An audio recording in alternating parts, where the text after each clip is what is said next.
సమాచారాలు లేవు అన్నీ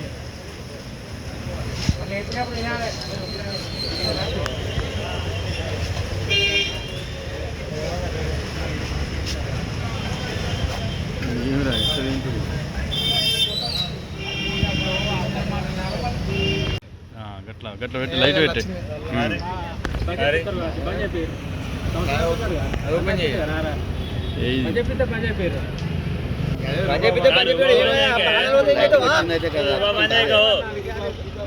ఎవరికైతే ఏం చేస్తావు బంద్ చెప్పితే ఏం చేస్తావు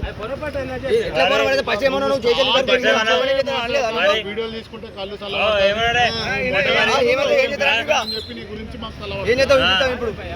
ఇప్పుడు వచ్చిన కాడ నుంచి చూస్తాను తప్పైందన్న ఇప్పుడు ఏం చేయమంటావు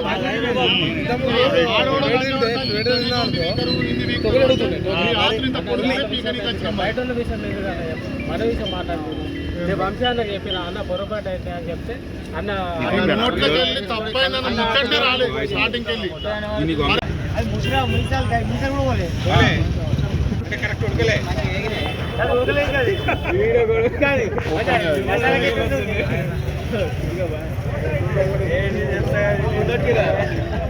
కాంగ్రెస్ వాడు జయంతి కాంగ్రెస్ వాడు ఉంటుంది రైట్ గట్టి.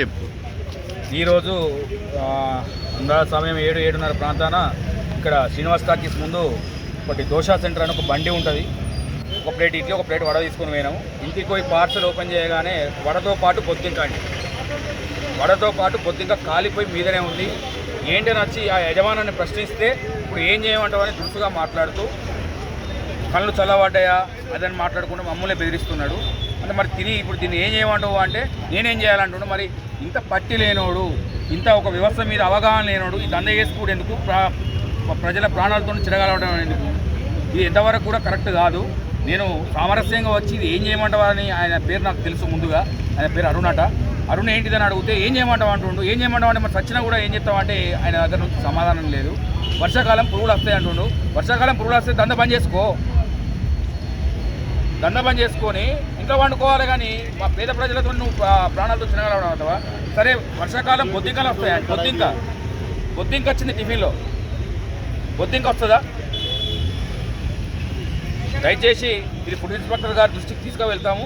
ఈ తగిన చర్యలు తీసుకొని మరి వారు ఏం చేస్తారో వారి విజ్ఞతకి వదిలిపెడుతున్నాము. ఇది చాలా డేంజర్ పరిస్థితి. ఇది బొద్దింక రావడం ఈ టిఫిన్లో ఆయన అడిగితే ఆయన ఇష్టం ఉన్నట్టుగా సమాధానం చెప్తున్నాడు. ఇది ఎంతవరకు కూడా కరెక్ట్ కాదు.